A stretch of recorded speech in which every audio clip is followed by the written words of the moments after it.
Nggak perlu dicari, rizki mah dijemput, rizki mah diambil. Kapan itu rizki diberikan oleh Allah? Proses. Pertama, manusia dicipta dari sperma.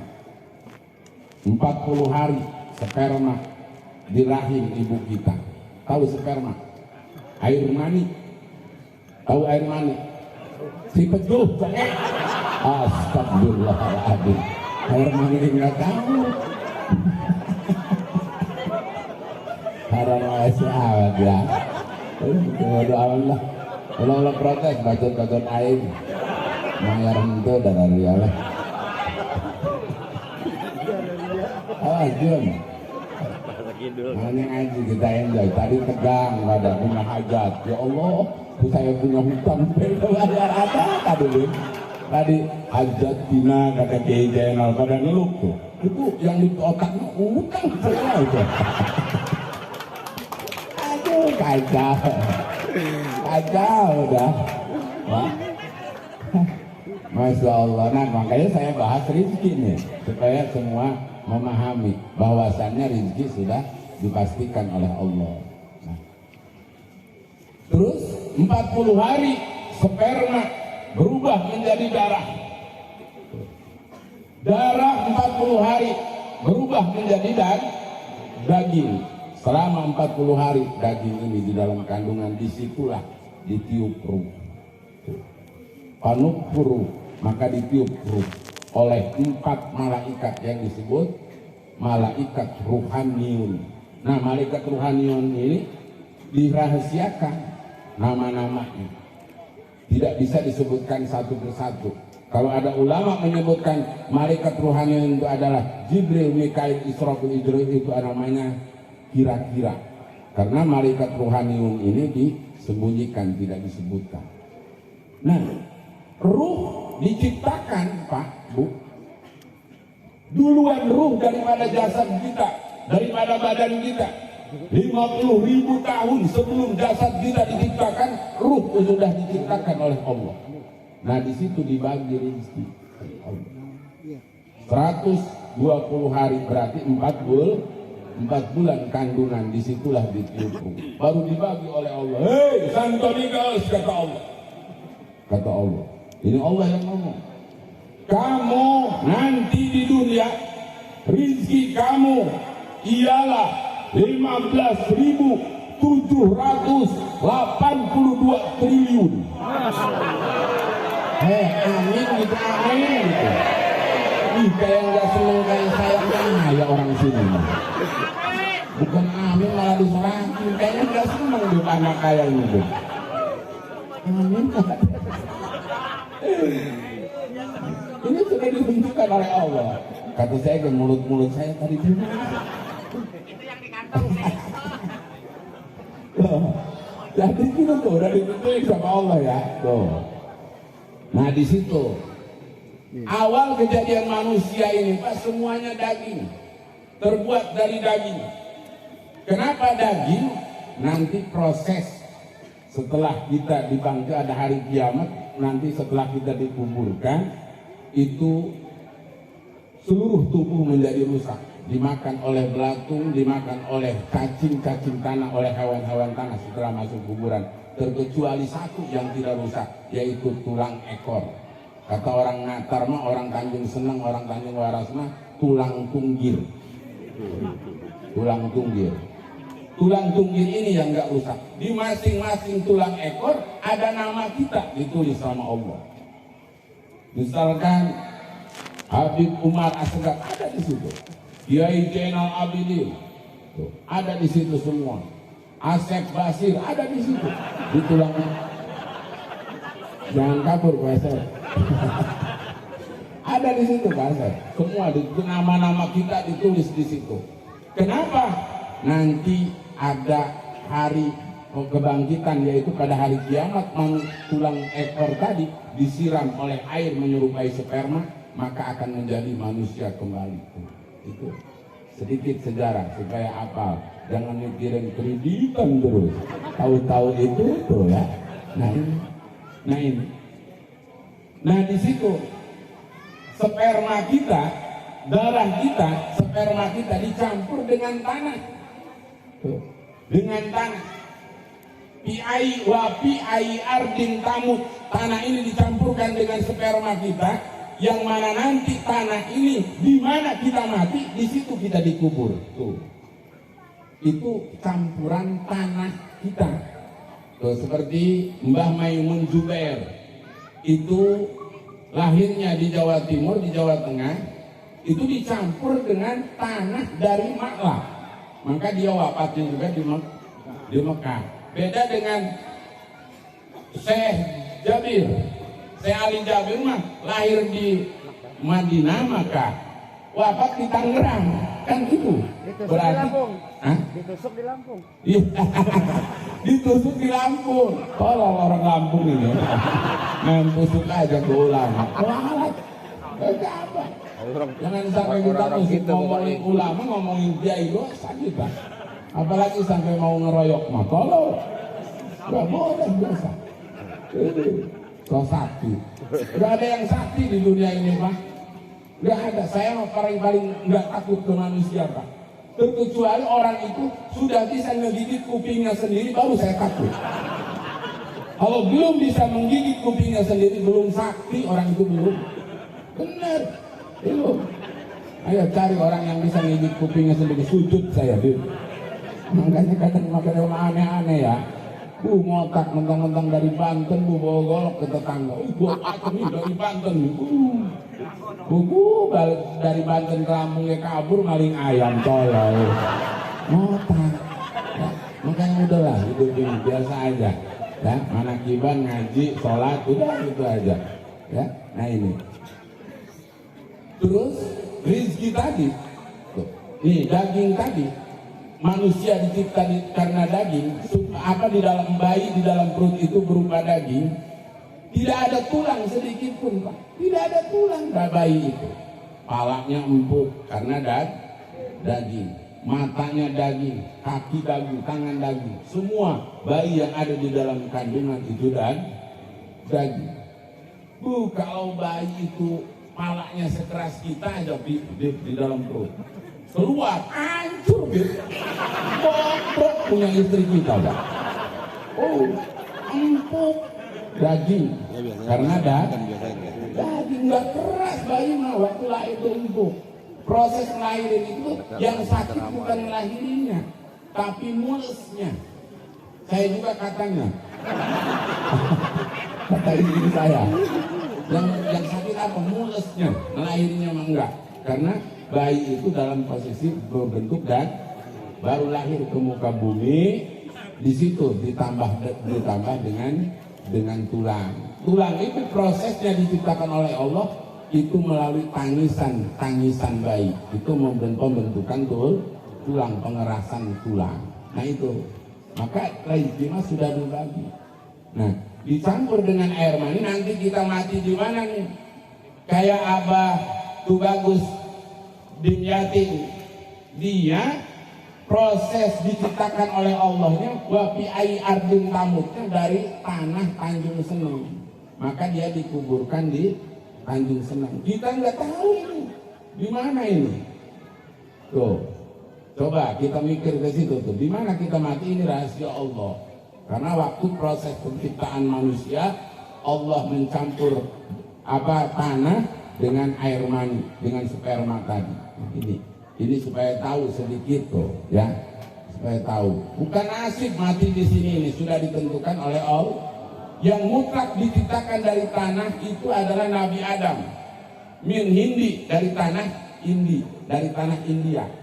Maka Nabi Adam tidak dicampur dengan air mani, tetapi langsung oleh Allah diciptakan dari tanah India. Tuh. Maka wafatnya juga Nabi Adam di India. Tuh. Ada yang di laut, mungkin dari kerang itu campurannya. Pak Ustaz, saya juga paham ke situnya. Gini Pak Ustaz, ada tetangga saya Pak Ustaz, ribut terus sama tetangga, berantem terus sama tetangga, sama suami galak. Itu istri saya itu ke suami galak itu Pak Ustaz, terbuat dari tanah apa? Itu mah dari tanah sengketa. Kalau istri kita galak, itu istri kita terbuat dari tanah sengketa itu. Ada lagi Pak Ustaz katanya, istri saya mendoyannya belanja aja. Nah, itu mah pasti tanah abang itu mah. Makanya Masya Allah ya. Nah, kembali kepada masalah rezeki. Jadi rezeki ini sudah ditentukan oleh Allah. Kalau rezeki nggak bakal ketukar dan nggak bisa ditiru, Pak. Makanya jangan sirik ke rezeki orang, jangan iri ke rezeki orang, jangan hasut ke rezeki orang. Karena manusia sudah dibagi-bagi rezekinya, kecil besarnya urusan Allah. Kalau pekerjaan boleh ditiru, tetapi rezeki nggak boleh ditiru. Ada orang dagang, maju dagangnya, sayurnya kaya. Dagangnya mah bisa ditiru, tapi kayanya nggak bakal bisa. Ikut-ikutan dagang, ikut-ikutan dagang, sampai mertuanya rumahnya digadein gebang. Apa yang terjadi, Pak? Bangkrut dagangnya, kayanya enggak. Ada tetangga saya ngomong kayak Habib Umar ceramah gampang. Iya, niru ceramahnya mah gampang. Tinggal ngomong 1 jam, adain ayat, cerita apa, surahin omongannya, ceramah mah gampang. Yang masalah apa? Yang masalahnya lu bisa ceramah, siapa yang ngundang lu? Itu tuh yang ngundang lu siapa? Walaupun bisa niru Habib Umar, yang ngundangnya siapa? Mau ceramah sendiri di belakang rumah? Edan itu mah. Maka ceramahnya bisa ditiru, cuman yang ngundangnya siapa? Itu rezeki mah nggak bisa ketukar ya. Maka awas ini ke ibu-ibu ya, dari pengajian ini belajar introspeksi diri, jangan sampai kita memikirkan rezeki orang lain, karena rezeki kita sudah dibagi-bagi. Jangan sirik. Ada tetangga beli motor, alhamdulillah, ini mengejebi. Selamatan, ngotak, kenapa? Ngeridit itu ngeridit. Hati biarin ngeridit ya Bu. Dia kita mah nggak ngebayarin. Ada tetangga beli asam AC, ngejebi-jebi. Iya, biarin. Tetangga yang pasang AC, kita yang kepanasan. Sakit kan, Masya Allah. Sakit panasnya, demam tinggi, dibawa ke medika, di ronsen, di dalam hatinya asik semua. Alhamdulillah, jangan ada yang belajar dari sini. Jangan suka sirik dengan rezeki karena rezeki sudah ditentukan oleh Allah. Imam Jahidi memberikan pelajaran kepada kita.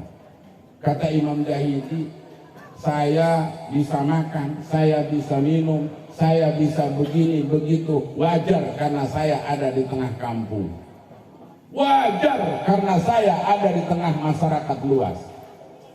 Apakah kalau saya ke hutan Allah masih ngasih rezeki? Akhirnya Imam Jahidi berangkat ke hutan, Pak. Berangkat ke hutan. Di hutan dia duduk dan termenung. Akhirnya dia sadar, di hutan nggak ada buah-buahan, di hutan nggak ada daun-daunan, masih Allah kasih rezeki. Oh, kalau begitu kata Imam Jahidi, saya akan berangkat ke dalam gua, masuk ke dalam gua. Di gua nggak ada makanan, yang ada hanya batu.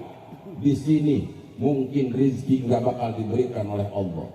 Tuh, dia ngetes rezeki kemanapun kita pergi ikut. Ngetes Imam Jahidi ini pelajaran untuk kita. Akhirnya Imam Jahidi masuk ke dalam gua. Diam dia di dalam gua 2 hari. Nggak ada yang ngasih makan, nggak ada yang dimakan, yang ada batu pasir doang. Oh, di sini mungkin waktunya saya mati. Berarti bohong itu rezeki mengikuti saya, kata Imam Jahidi. Akhirnya 2 hari dia udah gemeter, udah lapar. Nggak ada yang sakti Pak kalau lapar mah Pak. Bener. Kiai terus. Nama. Udah kabar. Kok merasa Kiai kuat? Tak ngomong Kiai mah. Paling parah. Tahu kalau Habib mah. Enggak kali Habib mah ya. Insya Allah ya. Tuh. Kalau alhamdulillah kita kayak Allah. Kita nggak pernah ketemu dengan Rasul. kita nggak pernah kumpul dengan Rasul, hanya cerita tapi nyata. Tapi kita ya Allah dikumpulkan dengan duriat Rasulullah. Bangga kan? Jarang orang yang kumpul dengan duriat Nabi, jarang. Makanya Masya Allah, siapa yang memandang duriatku sama memandangku. Siapa yang salaman dengan duriatku sama salaman denganku. Tuh Masya Allah, makanya harus bangga. Tuh pelototin Habib Umar. Tapi jangan benci, senang, ganteng sekarang. Dulu pernah saya katain jelek. Dulu, saingan saya tuh. Kalau ingat itu dia kalah elmo aja tuh. Ganteng saya apa ganteng Ustaz Santoni Gaos? Ganteng Habib. Yang ceramah kedua saya. Ganteng saya apa ganteng Habib Umar? Ganteng Habib Umar. Oh, buta lu orang. Ganteng saya. Kok bisa? Habib Umar isinya satu, saya mah dua. Begitu. Pulang ke rumah kamu. Pulang ke rumah kamu. Akhirnya dua ada. Tiga. Oh, mantap. Mantap, kalah saya. Ya Allah, hebat. Sekarang mah apa? Anak angkat tangan. Pasang bendera putih anak. Nyerah anak sekarang ya. Tuh, Masya Allah. Tuh ya. Beliau ini guru saya, sekaligus mentor saya, yang selalu memberikan motivasi kepada saya. Saya selalu takdim kepada beliau, Masya Allah ya. Sejuk melihat mukanya ya, sejuk. Cuman kalau mampir ke rumah kita, perlu diingat satu, rokoknya Marlboro. Ya, saya selalu khawatir.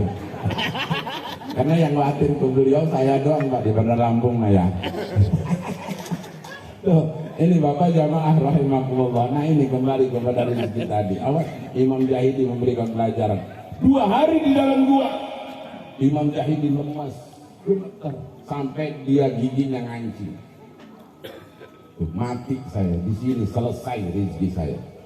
Apa yang terjadi? Tiba-tiba ada rombongan raja. Rombongan raja ke hutan mau berburu. Di tengah hutan hujan gede sama balak tentaranya. Hei tentara, mas cari tempat untuk berteduh. Nggak ada penginapan raja. Pasang Google Map.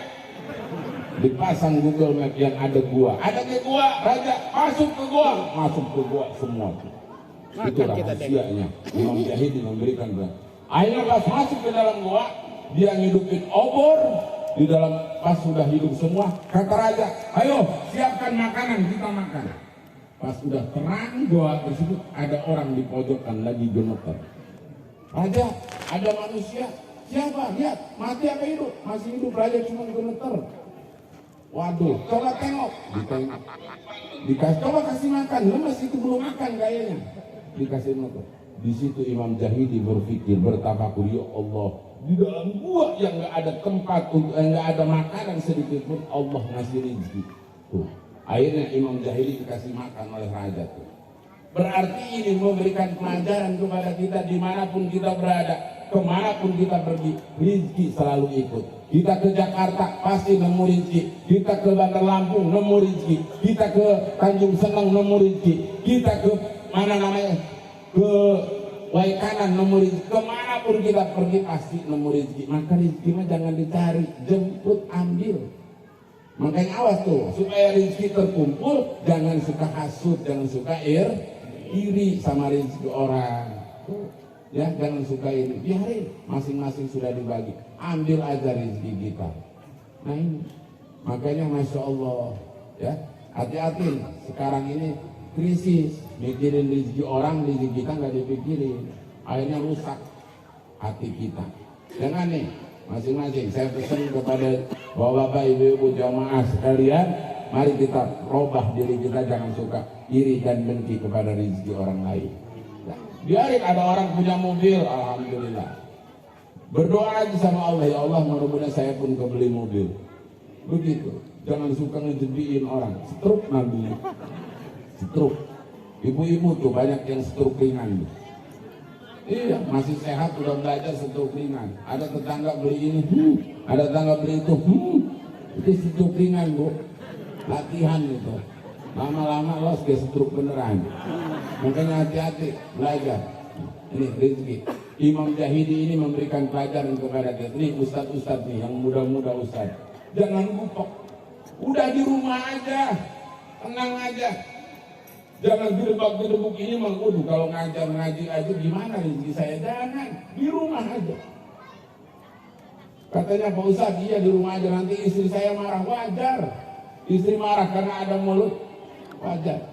Wajar, biarin. Makanya kalau kita pengen punya istri nggak marah, cari rezekinya, cari istrinya yang bisu. Gak bakal marah itu. Kalau